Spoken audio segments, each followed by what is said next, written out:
Virginia Governor joins us now. Glenn Youngkin is heading to Asia Monday and will be making a stop in Taiwan. This is part of a trade mission focusing on economic development opportunities for his state. Got nothing to do with any national aspirations for sure, Governor. Governor Youngkin joins us this morning, but it does make sense. This is a great business to be in. We need to bring it home, and Virginia's as good a place as any, I guess, would be your case.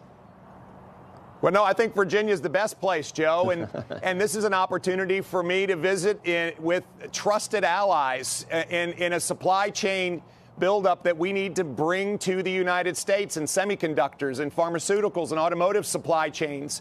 And when I have a chance to meet with business leaders in Taiwan and in Japan and in Korea, I'm going to put our best foot forward to have that foreign direct investment come to Virginia.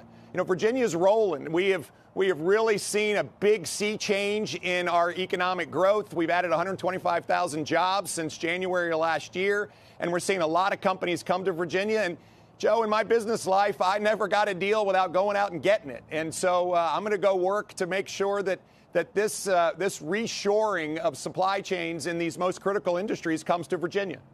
When you're in Taiwan, or actually when you're in the whole area, will things other than trade and commerce be discussed with you, or will that, anything that you talk about, whether it's security, it'll be in light of business ventures, or will you talk about what China and Taiwan, what the future it holds there?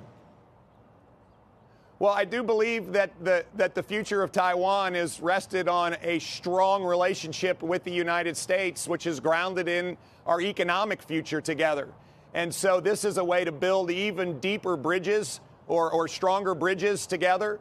And, there is an extraordinary effort to make sure that the next generation of the United States semiconductor industry is one that is shared between Taiwan and their great companies and the United States, and trusted supply chains in Japan and Korea and in Europe. And so there's a chance to really double down on trusted allies, on countries that have shared values, that believe in democracy, and particularly in these industries that are core to our national security future.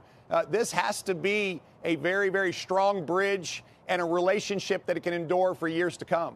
How do you view our economic future with the mainland, with China? If you're doubling down on our friends and allies, do you think we should cut in half our dependency on China?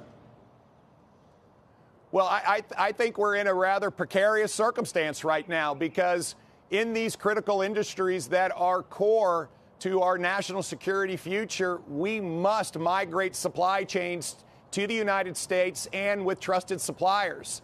And, Joe, I had a real encounter with Ford and an electric vehicle opportunity in Virginia. But, the core technology is coming from a Chinese communist influence company, CATL, that has been literally thrust on the world through economic coercion.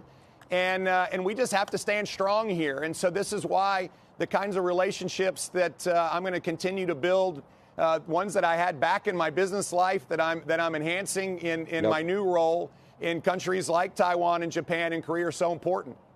Governor, you're a Republican. Did you like the CHIPS Act? Is that helping you? Will that help Virginia bring this business to that state? And if you like the CHIPS Act, well, do you like all the clean energy provisions in the Inflation Reduction Act? Are you leaning towards an expanded, I don't know, what's a nice way of saying it? I guess it's a government partnership. Other people would call it, government picking winners and losers for the private sector.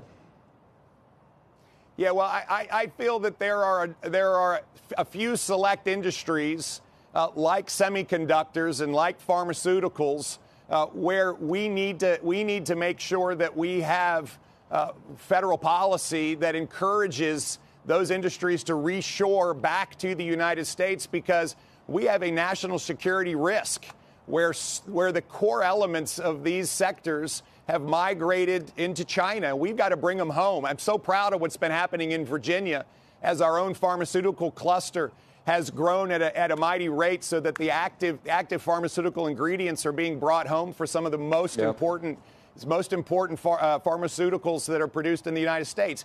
We can do this. Listen, the idea that this is going to expand to all industries is not consistent with free markets, and the government should not be picking broad winners and losers. But there are a few key sectors that are core to our national security future. Energy, of course, our defense industry, semiconductors, our cyber industry, telecommunications, pharmaceuticals, that we have to be clear. If we do not have an active approach, we're going to watch the Chinese dominate them, and we're going to wake up one day and we're going to be really, really sorry that we weren't more forward-looking.